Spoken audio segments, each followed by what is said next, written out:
मुसीबतों के वक्त जिन्होंने कहा इन्ना लिल्लाहि व इन्ना इलैहि राजिऊन, रब ताला फरमाता है रसूल उन्हें बशारत दे दीजिए। किस बात की बशारत, किस बात की खुशखबरी? उलाइका अलैहिम सलवातुम मिन रब्बिहिम व रहमह व उलाइका हुमुल मुहतदून।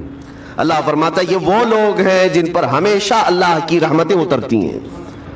जिन्होंने इन्ना लिल्लाहि व इन्ना इलैहि राजिऊन कहा, ये वो लोग हैं जिन पर अल्लाह तबारक व तआला की तरफ से हर वक्त रहमतें उतरती हैं, और यही लोग हिदायत पाए हुए हैं, यही लोग हिदायत वाले लोग हैं। इस पूरी आयत के एतबार से अगर मैं आपको बताऊं तो पता ही चलेगा, रिजल्ट इसका ये है कि मुसीबतों के वक्त सब्र करना ये हिदायत है। हिदायत, अगर आप हिदायत पर हैं या नहीं ये देखने के लिए मुसीबतों के वक्त ही आपको देखा जाएगा। घर में किसी का इंतकाल हो जाए और फिर देखा जाएगा कि तुम्हारी जुबान से अल्फाज क्या क्या निकलते हैं, तुम शिकायतें किन किन बातों की करते हो, फिर देखा जाएगा हिदायत पर हो या गुमराह हो। एक रिवायत में यह भी है कि जब किसी के बच्चे का या किसी के भाई का या बाप का इंतकाल होता है घर में, तो जनाजा उठाने से पहले ही वहां एक फरिश्ता आता है। वो फरिश्ता घर वालों का मुआयना कर रहा होता है कि कौन कौन क्या क्या कह रहा है। रब्बुल जलाल हर चीज की खबर रखता है, लेकिन फरिश्तों को असबाब बनाया गया है और गवाह बनाने के लिए उन्हें ये ड्यूटी दी जाती है। हर एक की जुबान से निकले हुए अल्फाज वो सुनता है और जाकर के रब ताला की बारगाह में अर्ज करता है। अल्लाह ताला पूछता है कि मैंने फलां के घर से एक जान ले ली, उनका अजीज बेटा चला गया, भाई चला गया, माँ चली गई, वो लोग मेरे बारे में क्या कह रहे थे? फरिश्ता कहता है ए रब्बुल जलाल, उन लोगों के जुबान पर शुक्र के अल्फाज थे, व इन्ना लिल्लाहि व इन्ना इलैहि राजिऊन कह रहे थे, और वो सब्र कर रहे थे। मैंने घर वालों के सब हालात देखे। अल्लाह ताला फरमाता है ऐ मेरे फरिश्ते तू गवाह रहना, मैंने उनसे जो चीज लिया है इससे कई गुना ज्यादा नेमत उन्हें अता करूंगा, इससे बेहतर नस्ल उन्हें दी जाएगी, और उनके गम आज जितने हैं इससे कई गुना ज्यादा खुशियां मैं उन्हें जन्नत की अता करूंगा, जिन्होंने मेरी दी हुई मुसीबत पर सब्र किया।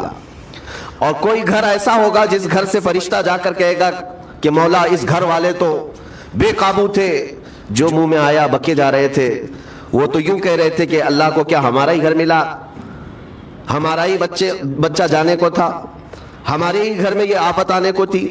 इस तरह के अल्फाज वो कह रहे थे और रब तबारक व तआला को जालिम कह रहे थे।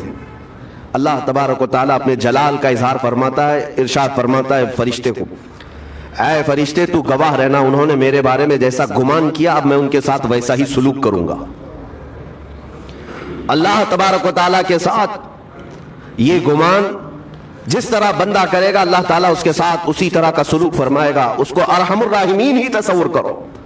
हमेशा रब तबारक व तआला मेहरबान है और मेहरबान ही उसकी तरफ गुमान करना भी चाहिए मोमिन को।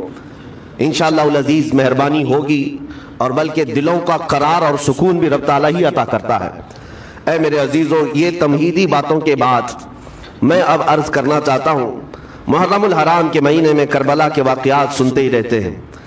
मेरे अजीजों, हम बचपन से लेकर अब तक हर साल करबला में होने वाले अजीम हादसे को सुनते भी आ रहे हैं। 14 सदियों गुजर जाने के बाद भी उस वाक़े को याद करते हैं तो आंखें भीग जाती हैं। उस मैदान में, वहाँ के रेगजारों में रसूल करीम सल्लल्लाहु ताला अलैहि वसल्लम के अहले बैत का जो इम्तिहान था वो कितना सख्त था, कितना कठिन था। किसी एक के साथ कोई मामला हो जाए तो समझ में आए, इमाम आली मकाम सैयदुश शुहदा इमाम हुसैन रदी अल्लाह ताला अन्हु को कितना बड़ा इम्तिहान देना पड़ा होगा। एक नहीं, अपने खानदान की 29 लाशें उन्होंने उठाई एक दिन के अंदर, अपने खानदान की।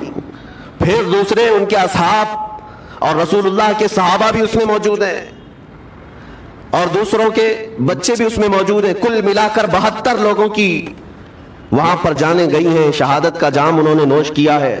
लेकिन हर घड़ी इमाम हुसैन हर मौत को देखते रहे।